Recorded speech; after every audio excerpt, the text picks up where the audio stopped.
man, why do I do this to myself? So today we're going to go through turning this old CRT TV into a gaming PC, and boy was this a journey. I'm never doing this again ever.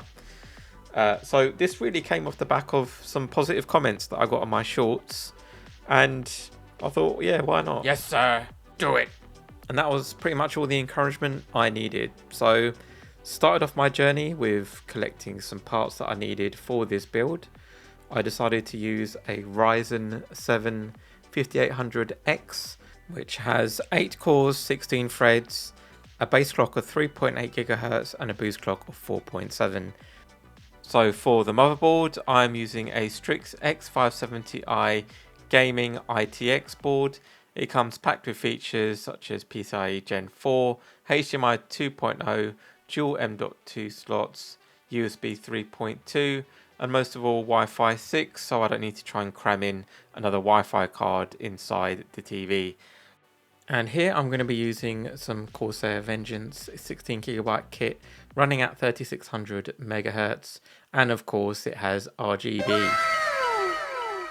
And a 750 watt fully modular power supply made by Corsair. Now all that's left to do is to start taking this TV apart. This video is self-funded, so if you want me to make more crazy ideas reality, please like and subscribe, it goes a long way. Thank you.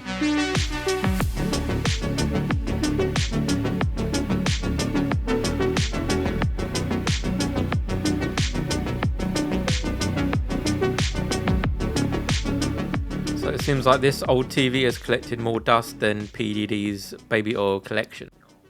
Anyway, it was time to try and figure out how I can reuse the glass on the CRT TV tube, and I decided to try and cut around and reuse the glass with a glass cutter, and I would not recommend doing this at all. I cut my hands, and if you want to be breathing through a straw for the rest of your life, then go ahead and give it a try. So I just needed to clean off all the age-old dust from all the parts within the TV that I wanted to use. And this was a bit of fun, giving it a bit of a hose down in the garden. Once that was done, then I test fitted the glass back into the TV, and it had some kind of strange coating where you couldn't really see anything. I tried to sand it down and replaced the components inside the TV, and it was a blurry mess, and there was a crack in it. So I really needed to come up with a different plan other than using the glass panel.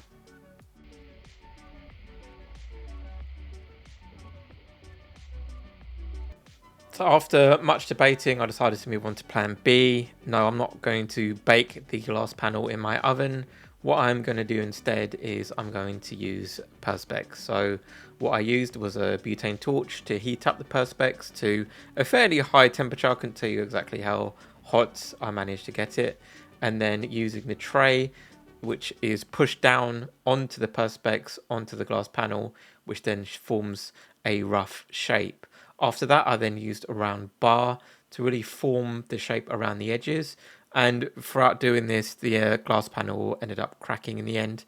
So I would recommend maybe using a different method to do this, and I'll probably suggest using plaster, creating a mold, and then in that mold then pouring in some epoxy, and then you can then use that epoxy mold to then create your Perspex shape. So overall it didn't turn out too bad. I just had to trim down the edges, and I think I've got a working panel. Not perfect by any means, but certainly usable. So once the glass panel was sorted out, I now needed to figure out where everything is going to sit inside the TV. I mocked up the motherboard and also cut out a hole for the I/O plate for that motherboard, and I created a bracket to mount the power supply. Of course, the power supply moved around quite a few times throughout this project, and you'll see the final placement at the end. I then needed to figure out how I'm going to use a power switch. I didn't want to just put a random switch somewhere. I wanted to use the original button. So I took apart the original on switch for the TV, and I found out that I could use a small clicker that would then click the motherboard power switch on, and then I could then wire that to the motherboard. And actually, I was really pleased with how that came out in the end.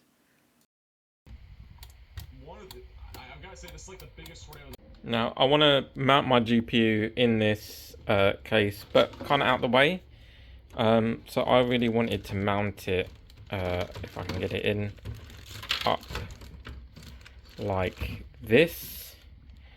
And it was just going to sit up there, and I was going to cut some holes on the side so it has a bit of ventilation. So I started designing, and of course I need to take into account this bracket or this adapter, the PCIe extension, and all sorts. So yeah, that was a challenge. So I started off with this design, which was, I thought, looked pretty cool, but it was too far down, and it was making contact with the cooler, and also it cracked as I was taking it apart. So that's no good. Then I went to this design, and this one was better, but again it was still too low, and it was just a little bit too flimsy. Wasn't strong enough, so that had to go. And I came with this design, and this top bit was too thick, and I wanted to use a slider at the top. These two were too thin, this was too thick, and yeah, this again was too low. This was of course before I got this cooler, by the way, so I didn't know it was too low at the time. Then this one, and then you get the gist. And then finally I ended up with this design. So it is thinner than these two, it's more compact, and it's more discreet, and also I'm not hiding any of the EVGA RTX 3080 logo on the front, so I think it will look pretty cool in there. So yeah, the rest of these going in the bin, unfortunately, but that's what happens when you do a bit of experimentation.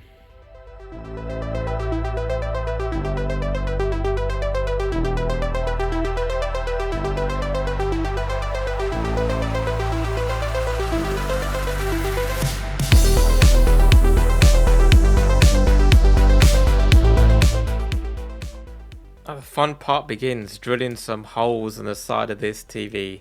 So again, using masking tape and making sure I had the right hole alignment for mounting my fans. So both these fans are going to act as intake fans, and then I'm going to have an outtake out the back of the TV, and just using a hole drill. And actually this worked very well. Just be very careful that you don't spin the TV around and cut yourself. But once that was done, pretty much straight, easy forward to mount into place, and all I had to do was to create a grill for the fan so it doesn't look as dodgy. And then another 3D printed part here, so thank you to Thingiverse. I found that template available on their website, printed it and put it in place to mount my motherboard onto that, and I decided to move with a tower cooler, which again, lo and behold, plans had changed, and I needed to then use an AIO instead because it all didn't fit. So with my plans well established, I decided to move on to paint, and using a Scotch-Brite pad, I roughed up the surface and then spray painted the inside of the TV white. And the reason for that is because that way the LCD screen, you can actually see what's on there. And I made sure I tried to mask off as much of the outside of the TV as I could. And painting is a bit hit and miss for me. Sometimes I get it right, sometimes I don't. And when I took the masking off, there was a tiny bit of overspray, but I don't think it's too bad. Let me know what you think in the comments. Did the paint come out okay? I wanted to leave the outside of the TV as rustic as possible, just to make it seem like it has been used and abused, and that's exactly what I did.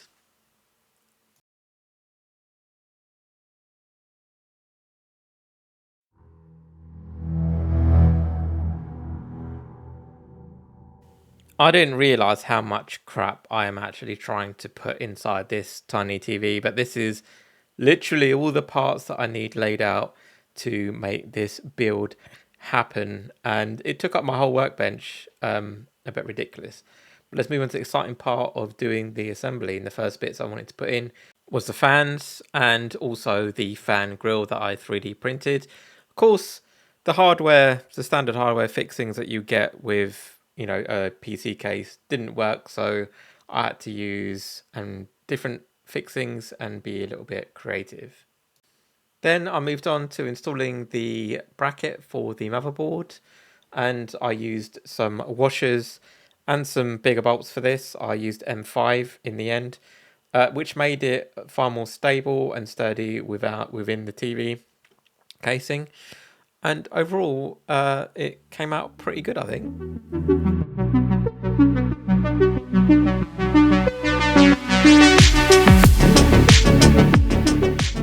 It's radiator time. So I already pre-drilled some holes to mount the radiator onto the back of the TV case. And of course, the standard fixings didn't work again. They were too short or they were too long. So I had to improvise with my own fixings.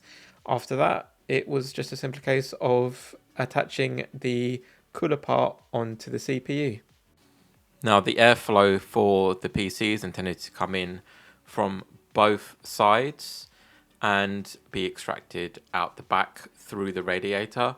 Maybe it might not be the most efficient configuration, but given the shape and size of this TV case, I think it works quite well. Now, it's simply a case of putting the TV back together. The eagle-eyed of you may have noticed that some of the parts have changed.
So that was a simple case of pushing the two halves together.